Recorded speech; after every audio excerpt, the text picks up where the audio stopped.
जबकि जो players game जीते हैं उन्हें वापस कमरे में ले जाया जाता है। सबसे पहले देओक्सु कमरे में आता है और हैरान रह जाता है जब मिन्यो को बेड पर आराम करते हुए देखता है। मिन्यो उसका मजाक उड़ाती है और गर्व से बताती है कि उसे गेम नहीं खेलना पड़ा क्योंकि उसे कोई पार्टनर नहीं मिला। गेम का सबसे जरूरी नियम है फेयर होना। डॉक्टर की मौत की वजह से उसे कोई पार्टनर नहीं मिला था, इसलिए मिन्यो बच गई। अब सिर्फ 17 प्लेयर्स बचे हैं। एक दूसरे कमरे में ओवरसियर को वीआईपीज की कॉल आती है कि वे पहुंचने वाले हैं।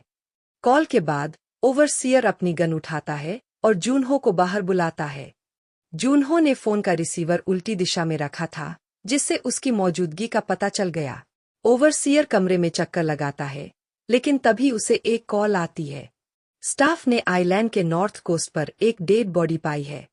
जब वह वहां से चला जाता है तो हम देखते हैं कि जूनहो शेल्फ्स के पीछे छिपा है। उधर सभी खिलाड़ी पिछले गेम से टूटे हुए हैं। सभी ने किसी अपने को खोया है। सांगवू, हालांकि, गीहुन से कहता है कि ज्यादा मत सोचो, वो बूढ़ा आदमी तो बस कुछ ही दिनों का अजनबी था। एक खिलाड़ी अपनी पत्नी के साथ यहाँ आया था। दोनों साथ में पिछले गेम में थे और उसकी पत्नी उसी की वजह से मारी गई। वो रोता है और सभी से गुजारिश करता है कि इस पागलपन को रोके और आखिरी 2 गेम्स के खिलाफ वोट करें। सांगवू इसका विरोध करता है और कहता है कि पैसे उन सभी की जानों के लायक है जो मर चुके हैं, अब पीछे नहीं हट सकते। वो उस आदमी से कहता है कि अगर उसे इतनी ही ग्लानि थी तो वो अपनी पत्नी की जगह मर जाता। सांगवू पहले ही अली को धोखा देकर अपना बेरहम रूप दिखा चुका है और अब गीहुन को समझ आता है कि उसका दोस्त कितना लालची है। इसी बीच ओवरसियर उस बॉडी को देखने जाता है जिसे जूनहो ने आइलैंड पर फेंका था। उसे उस आदमी की जेब में जूनहो की आईडी मिलती है और सभी यही मान लेते हैं कि वही पुलिस वाला है। लेकिन ओवरसियर की आंखों में कुछ बदल जाता है जब वो आईडी देखता है। तभी उसे कॉल आता है, वीआईपीज आ चुके हैं। ओवरसियर जल्दी से अपने बॉस के पास जाता है जो इस पूरे गेम का आयोजक है। वो अपनी सुनहरी चमकदार जानवर वाली मास्क उतारता है और कहता है कि वीआईपीज का स्वागत ओवरसियर ही करे क्योंकि उसे सामने नहीं आना है। वीआईपीज कुछ रईस विदेशी लोग होते हैं जो खिलाड़ियों पर ऐसे दाव लगाते हैं जैसे लोग घोड़ों पर लगाते हैं। ओवरसियर उनका स्वागत करता है और उन्हें उनकी एक्सक्लूसिव लाउंज में ले जाता है। उधर कमरे में कोई नहीं सोता, सबको डर है कि कहीं रात में कोई उन्हें मार न दे। जिस आदमी की पत्नी मारी गई थी वो गहरे अपराध बोध से भर चुका है। उसे सांगवू की बात याद आती है, मरना है तो खुद मर जा। वो बेडशीट से फांसी का फंदा बनाता है और बंक बेड पर खुद को लटका लेता है। वीआईपी में से एक ये फुटेज देखता है और गुस्से में आ जाता है। उसने उस आदमी पर $1 मिलियन का दाव लगाया था। बाकी वीआईपी हंसते हैं, उनके लिए पैसे कुछ भी नहीं है, ये सब उनके लिए सिर्फ मनोरंजन है।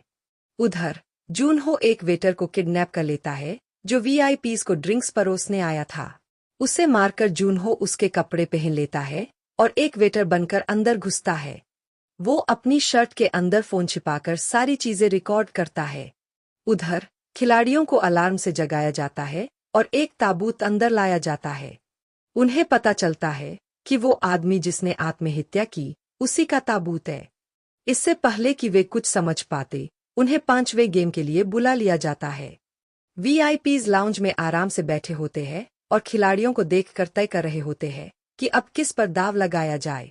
जूनहो भी अंदर आता है और एक विकृत वीआईपी की नजर उस पर पड़ती है। वो उसे अपने पास बुलाता है और कहता है कि वो उसके पास खड़ा रहे।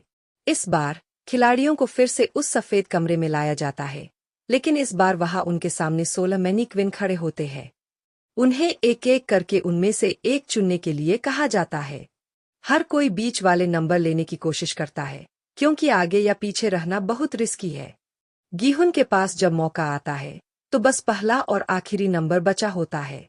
गीहुन सोचता है कि अगर वो पहले नंबर वाला लेता है तो उसे ज्यादा समय मिलेगा और जीतने का चांस बेहतर रहेगा। वो पहला नंबर लेने ही वाला होता है कि तभी एक और प्लेयर उससे वो नंबर मांगता है। गीहुन मान जाता है और खुद आखिरी नंबर ले लेता है। अब उन्हें गेम के एरिया में लाया जाता है, एक शीशे का ब्रिज जिसे उन्हें पार करना होता है। लेकिन उनमें से कुछ ग्लास टेम्पर्ड है जो वजन सह नहीं कर सकते, यानी जिस पर पाँव रखते ही वो टूट जाएंगे और नीचे गिरना तय है। जिसने पहला नंबर लिया होता है उसे पहले जाना पड़ता है और उसके पास सबसे कम चांस होता है। वो अपनी किस्मत मानकर पहला कदम रखता है, लेकिन दूसरे ग्लास पर पाँव रखते ही नीचे गिर जाता है। दूसरा बंदा आता है और कुछ शीशों पर कूदते हुए जाता है, लेकिन आखिरकार वो भी गिर जाता है। कुछ देर बाद एक पादरी की बारी आती है। वो आगे बढ़ने की जगह प्रार्थना करने लगता है, जिससे पीछे खड़े लोग नाराज हो जाते हैं। पीछे खड़ा एक आदमी उसे धक्का देने की कोशिश करता है, लेकिन खुद गिर जाता है। पादरी खुद को बचा पाने पर भगवान को धन्यवाद देता है, लेकिन तभी पीछे खड़ा आदमी उसे भी धक्का दे देता है। सांगवू परेशान है क्योंकि बहुत वक्त बर्बाद हो रहा है और उन्हें साइब्योक और गिहुन को लगता है कि शायद उन्हें क्रॉस करने का टाइम ही ना मिले। आखिरकार देओक्सू के सामने वाला गिर जाता है और अब देओक्सू सबसे आगे होता है। उसे आगे बढ़ने में डर लगता है, तो वह अपने पीछे खड़े बंदे को कहता है कि वो आगे जाए, लेकिन वो बंदा मना कर देता है। ये तो मौत और जिंदगी का सवाल है। उधर वीआईपी, जो जूनहो की ओर आकर्षित हो चुका है, उसे अपने पास बुलाकर कहता है कि उसके बगल में बैठे। वो जूनहो से उसका मास्क उतारने को कहता है। जूनहो जानता है कि अगर उसने मास्क उतारा तो उसकी पहचान खुल जाएगी। वीआईपी बार बार जिद करता है और आखिर में जूनहो कहता है कि चलो दूसरे कमरे में चलते हैं, वहां मैं मास्क उतारूंगा। वीआईपी गेम को नजरअंदाज करके जूनहो के साथ उस कमरे में चला जाता है। अंदर जाकर वीआईपी अपनी चादर उतार देता है और जूनहो से यौन संबंध की उम्मीद करता है। जूनहो तुरंत अपनी गन निकालकर उसे धमकाता है और मास्क उतारने को कहता है। वो आदमी एक अमीर अमेरिकी निकलता है। जूनहो उसका फोटो सबूत के तौर पर लेता है। गेम में वापस मिन्यो देओक्सू के आदमी को ग्लास से गिराकर उसकी जगह ले लेती है। मिन्यो और देओक्सू एक दूसरे को गालियां देते हैं। मिन्यो कहती है कि उसे उसका समय बर्बाद नहीं करना है और वो आगे कूदने लगती है, लेकिन तभी वो देओक्सू को कसकर पकड़ लेती है। उसे याद दिलाती है कि जब उसने धोखा देने की धमकी दी थी तो उसने कहा था कि तुझे मार डालूंगी। देओक्सू उसे छोड़ने की कोशिश करता है, लेकिन वो ज्यादा हरकत नहीं कर सकता। आखिरकार मिन्यो जानबूझकर उसके साथ ग्लास से कूद जाती है। अब सिर्फ 4 खिलाड़ी बचे हैं। सबसे पीछे गिहुन, फिर साइब्योक, फिर सांगवू और सबसे आगे एक बूढ़ा आदमी, जो कहता है कि वो 30 साल से ग्लास मेकर है।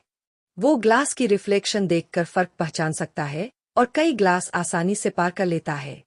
वीआईपीज को लगने लगता है कि वो आदमी ग्लास पहचान सकता है, इसलिए वो लाइट्स बंद कर देते हैं। अब बूढ़ा आदमी आखिरी ग्लास पर है, लेकिन अंधेरे में फर्क नहीं पहचान पाता। वो ज्यादा समय लेता है तो सांगवू उसे धक्का देकर ग्लास पर गिरा देता है। ग्लास टूटता है और सांगवू अगले ग्लास पर पहुंच जाता है। साइब्योक और गिहुन भी उसी तरह करके पार कर जाते हैं। जैसे ही तीनों पार करते हैं, बाकी के ग्लास अपने आप टूट जाते हैं और सभी को चोट लगती है। सांगवू और गिहुन को मामूली कट लगते हैं, लेकिन साइब्योक गंभीर रूप से घायल हो जाती है। उधर ओवरसियर अपने एक स्टाफ से पूछता है कि वीआईपी और वेटर का क्या हुआ।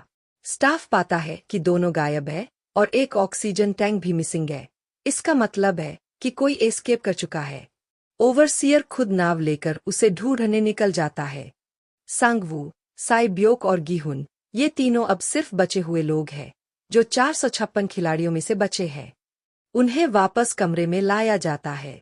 गिहुन सांगवू को उस आदमी को मारने के लिए ताना मारता है, जबकि तीनों मिलकर जीत सकते थे। सांगवू उसे उल्टा कहता है कि उसे शुक्रगुजार होना चाहिए कि कोई डर्टी वर्क करने वाला था। वो गिहुन को इडियट कहता है और कहता है कि वो असली दुनिया की हकीकत नहीं जानता। साइब्योक बेड पर अपने पेट को पकड़े लेटी होती है। जैसे ही दोनों लड़ते हैं, स्टाफ आता है और उन्हें 5 राउंड पार करने के लिए बधाई देता है और अगले राउंड के लिए एक बॉक्स देता है। साइब्योक वॉशरूम में जाती है, अपने कपड़े उतारती है और दिखता है कि उसके पेट में कांच धंसा है। वो दर्द सहते हुए कांच निकालती है और शर्ट से पट्टी बांधती है। बॉक्स में फैंसी कपड़े होते हैं जो उन्हें पहनने होते हैं। फिर उन्हें ट्रायंगल डाइनिंग टेबल पर ले जाया जाता है, जहां उन्हें एक शानदार डिनर मिलता है। लड़के खाना खा लेते हैं, लेकिन साइब्योक अपनी चोट के कारण खाना नहीं खा पाती।